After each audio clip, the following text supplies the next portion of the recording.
Hello friends, welcome to our channel Attorney at Law. So friends, நம்ம இந்த வீடியோவில் எதை பற்றி பார்க்க போகிறோம் அப்படின்னா, கான்ஸ்டிடியூஷனல் லாவில் ரொம்ப இம்பார்ட்டண்டான ஒரு சாப்டரான எமர்ஜென்சி ப்ரொவிஷனை பற்றி தான் பார்க்க போகிறோம். இதை வந்து ஆர்டிகல் 352 360 வரைக்கும் இதை பற்றி தான் எக்ஸ்பிளைன் பண்ணியிருக்காங்க. நீங்கள் ஒரு லா ஸ்டூடெண்ட்டாக இருந்தால் இது வந்து ஒரு ரொம்பவே முக்கியமான கான்செப்ட். அண்ட் வந்து எக்ஸாம் பாயிண்ட் ஆஃப் வியூவில் பார்க்கும்போது இதுலேருந்து நிறைய கொஸ்டின்ஸ் கேட்பாங்க. அண்ட் நீங்கள் ஒரு காம்படிட்டிவ் எக்ஸாமுக்கு ப்ரிப்பேர் பண்ணுறீங்க அப்படின்னாலுமே இந்த கான்செப்ட் வந்து ரொம்பவே ஒரு இம்பார்ட்டன்ட். ஏன்னா நிறைய கொஸ்டின்ஸ் கேட்கறதுக்கு வாய்ப்பு இருக்குது. ஸோ அதை பற்றி தான் நம்ம இப்போ இந்த வீடியோவில் பார்க்க போகிறோம். அதுக்கு முன்னாடி நீங்கள் நம்ம சேனலுக்கு புதுசாக இருந்தால், நீங்கள் ஒரு லா ஸ்டூடெண்ட்டாக இருந்தால், இன்னும் கொஞ்சம் நிறையா லா கான்செப்ட்ஸ்லாம் தெரிஞ்சுக்கணும், நிறையா லீகல் சப்ஜெக்ட்ஸோட நோட்ஸ் வேணும் அப்படின்னு நினச்சிங்கன்னா நம்ம சேனலை மறக்காமல் சப்ஸ்கிரைப் பண்ணி வச்சுக்கோங்க. அண்ட் உங்களோட லா ஃப்ரெண்ட்ஸுக்குமே வந்து நம்ம சேனலை ரெஃபர் பண்ணுங்கள், சப்போஸ் உங்களுக்கு யூஸ்ஃபுல்லாக இருந்தால். ஸோ ஓகேங்களா, இப்போ நம்ம வீடியோக்குள்ளே போகலாம். ஓகே, நம்ம இப்போ ஃபஸ்ட்டு பார்க்க போகிறது என்னென்னா நேஷனல் எமர்ஜென்சியை ஆர்டிகல் 352 வந்து எக்ஸ்பிளைன் பண்ணியிருக்காங்க. என்ன சொல்லியிருக்காங்க அப்படின்னா, this is declared by the president when the security of India or part of it is threatened by war, external aggression and armed rebellion. அதாவது என்ன சொல்கிறாங்க அப்படின்னா, ஒரு இந்தியாவோட பீஸ் இல்லைனா ஏதாவது ஒரு பார்ட் ஆஃப் த இந்தியா வந்து ஒரு வார், எக்ஸ்டர்னல் அக்ரெஷன் இல்லை ஆர்ம்டு ரெபலியன், அதாவது என்ன சொல்கிறாங்கன்னா ஒரு வார், அதாவது ஒரு போர், இந்தியாவுக்கும் வேறு ஏதாவது அதோட நெய்பர் கண்ட்ரிக்கும் ஒரு போர் வந்துடுது அப்படின்னா, அந்த மாதிரி சுச்சுவேஷனில் பிரசிடென்ட் வந்து இந்த நேஷனல் எமர்ஜென்சி அப்படின்ற ஒரு விஷயத்தை டிக்ளேர் பண்ணுவாங்க. ஸோ இந்த நேஷனல் எமர்ஜென்சி டிக்ளேர் பண்ணாங்க அப்படின்னா என்னென்ன ஆகும் அப்படின்றத வந்து நம்ம வீடியோவோட லாஸ்ட் பார்ட்டில் பார்ப்போம். ஃபர்ஸ்ட்டு இந்த நேஷனல் எமர்ஜென்சினா என்ன அப்படின்றத மட்டும் இப்போ ஒரு கிளான்ஸ் மாதிரி பார்த்துடலாம்.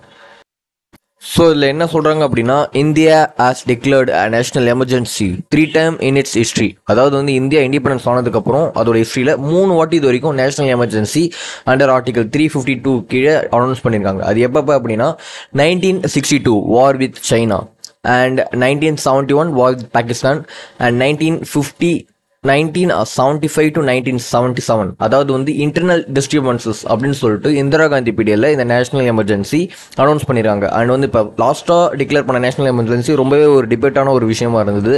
And 44th amendment act of 1978 வந்து அந்த இன்டர்னல் டிஸ்டர்பன்சஸ் அப்படின்ற ரீசனை எடுத்துட்டு ஆர்ம்டு ரெபலியன் அப்படின்னு சொல்லிட்டு ரீப்ளேஸ் பண்ணியிருக்காங்க.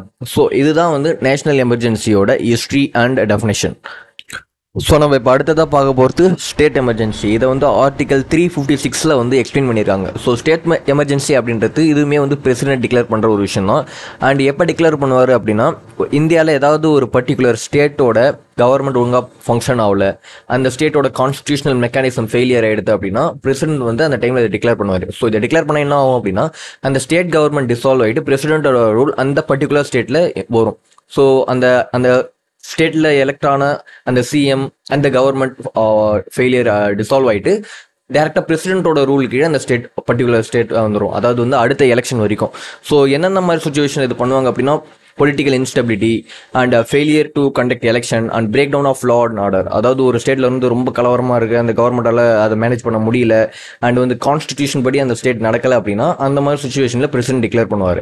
அண்ட் வந்து இந்தியாவோட ஹிஸ்ட்ரி எடுத்து பார்க்கும்போது இது வரைக்கும் 134 times வந்து இந்த ஸ்டேட் எமர்ஜென்சி, அதாவது அண்டர் ஆர்டிகல் 356 கீழே இந்த ஸ்டேட் எமர்ஜென்சி டிக்ளேர் பண்ணியிருக்காங்க. அண்ட் வந்து ஃபர்ஸ்ட் டைம் எப்போ பண்ணாங்க அப்படின்னா 1951 பஞ்சாபில் பண்ணாங்க. ஸோ இதுதான் வந்து ஸ்டேட் எமர்ஜென்சியோட history in India.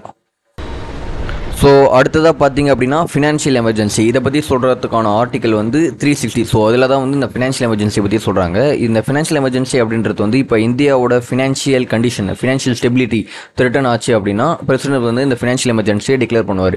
So but ஆனால் நம்ம இந்தியாவில் பொறுத்த வரைக்கும் இது வரைக்கும், அதாவது இண்டிபெண்டன்ஸ் ஆனதுலேருந்து இது வரைக்கும் நம்ம வந்து ஃபினான்ஷியல் எமர்ஜென்சி நம்மளோட ஹிஸ்ட்ரியில் டிக்ளேர் பண்ணதே இல்லை.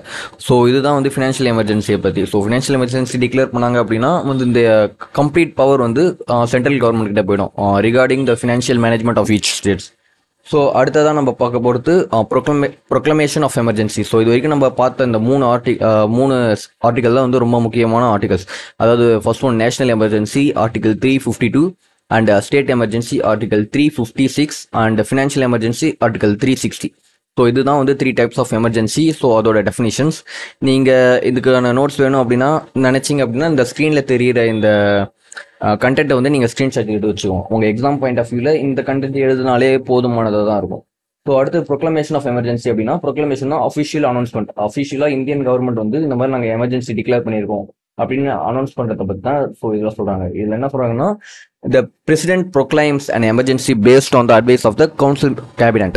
அதாவது இந்த பிரைம் மினிஸ்டர், கேபினட் மினிஸ்டர்ஸ்லாம் இருக்காங்க, சென்ட்ரல் மினிஸ்டர்ஸ். ஸோ அவங்களோட அட்வைஸ் கீழே பிரசிடென்ட் வந்து டிக்ளேர் பண்ணுவாங்க. அண்ட் வந்து இப்போ பிரசிடென்ட் சப்போஸ் அனௌன்ஸ் பண்ணிட்டாங்க அப்படின்னா வித்தின் 2 monthsக்குள்ள இந்த ப்ரொக்ளமேஷன் அப்படின்றது வந்து பார்லிமெண்ட்ல பாஸ் ஆகும், பார்லிமெண்ட்ஸோட அப்ரூவல் கிடைக்கணும். ஸோ அப்போ தான் வந்து இந்த எமர்ஜென்சி அப்படின்றது வேலிடாக இருக்கும். ஸோ அடுத்து அந்த சப்போஸ் இப்போ வந்து ஒரு எமர்ஜென்சி அனௌன்ஸ் பண்ணுறாங்கன்னு வச்சுக்கோங்களேன், அதோட இம்பாக்ட் என்னவா இருக்கும் அப்படின்னா இம்பாக்ட் ஆன் ஃபண்டமெண்டல் ரைட்ஸ். அதாவது வந்து அந்த இப்போ நேஷனல் எமர்ஜென்சி கிரியேட் பண்ணுறாங்க அப்படின்னா இந்தியன் சிட்டிசன் வந்து அவங்களோட சர்டன் ஃபண்டமெண்டல் ரைட்ஸ் வந்து அவங்களால கிளைம் பண்ண முடியாது. ஸோ இதுதான் வந்து எமர்ஜென்சியோட எஃபெக்ட்ஸ். பட் ஆனால் இதில் ஒரு எக்ஸப்ஷன் இருக்குது, right to life and personal liberty, அதாவது article 21 and justice judicial review by the supreme court. இதுவும் இந்த ரெண்டு ஃபண்டமெண்டல் ரைட்ஸை தவிர மிச்ச எல்லா ஃபண்டமெண்டல் ரைட்ஸுமே டெம்பரரியாக சஸ்பெண்ட் ஆகும், அதாவது இந்த எமர்ஜென்சி பீரியட் முடிய வரைக்கும். ஸோ இதை பற்றி சொல்கிறது தான் இந்த impact on fundamental rights. And டியூரேஷனை பொறுத்த வரைக்கும் மினிமம் அண்ட் மேக்ஸிமமாக வந்து ஒரு 6 months வரைக்கும் இந்த எமர்ஜென்சி இருக்கலாம். But it completely based on the discretion of the parliament. இப்போ பார்லிமெண்ட் நினைச்சாங்க அப்படின்னா இந்த சுச்சுவேஷன் இன்னும் முடியல, இந்த கிரைசிஸ் இன்னும் முடியல, கண்டினியூ ஆகுதுன்னு நினைச்சாங்க அப்படின்னா பார்லிமெண்ட்ல பில் பாஸ் பண்ணி இந்த எமர்ஜென்சி பீரியடை வந்து இன்னும் கூட கொஞ்சம் எக்ஸ்டெண்ட் பண்ணலாம். ஸோ இதுதான் வந்து டியூரேஷன் ஆஃப் எமர்ஜென்சியை பொறுத்த வரைக்கும்.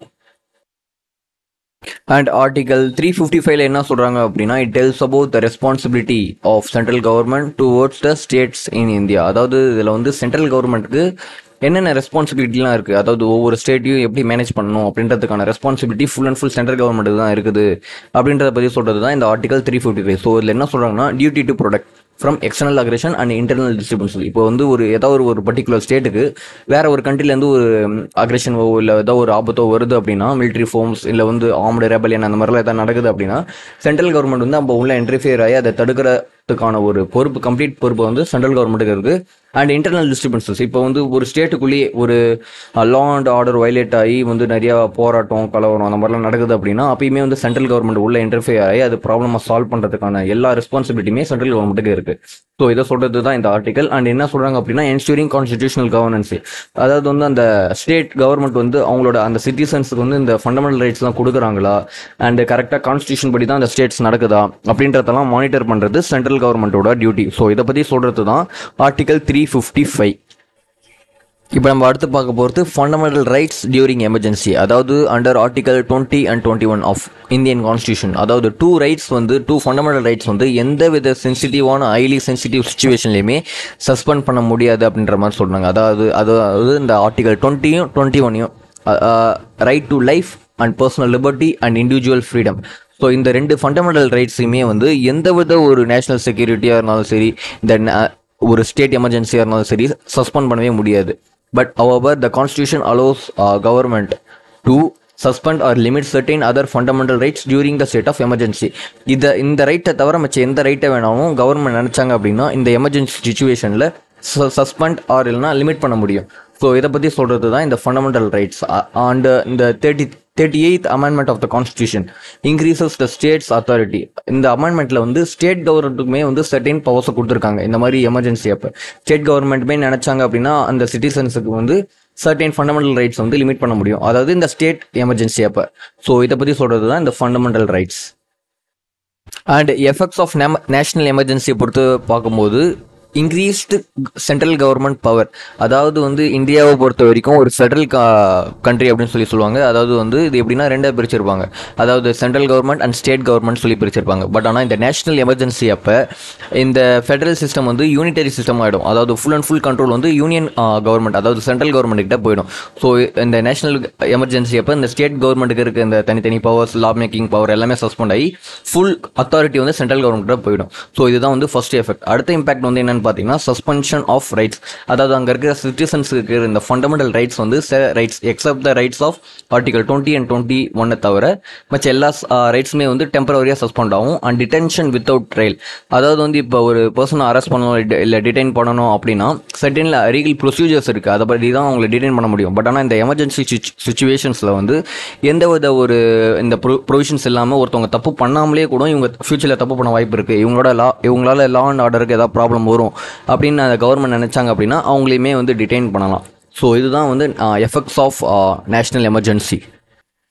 ஸோ ஃப்ரெண்ட்ஸ், இதுதான் வந்து கான்ஸ்டியூஷனில் சொல்லியிருக்கிற இந்த emergency provision article 352 to 360. So இதில் உங்களுக்கு வேறு ஏதாவது டவுட்ஸ் இருந்தால் அப்படின்னா கமெண்ட்ஸில் லீவ் பண்ணுங்கள், நம்ம அதுக்காக ஒரு ஸ்பெஷல் வீடியோ போட்டுடலாம். அண்ட் வேறு ஏதாவது வந்து உங்களுக்கு டவுட்ஸ் இருக்குது, வேறு ஏதாவது கான்செப்ட்ஸ் தேவைப்படுது அப்படின்னா அதையுமே நீங்கள் கமெண்ட்டில் லீவ் பண்ணுங்கள், அதுக்காக நம்ம செப்பரேட்டாக ஒரு லீகல் வீடியோ போஸ்ட் பண்ணலாம். So and don't forget to subscribe our channel attorney at law.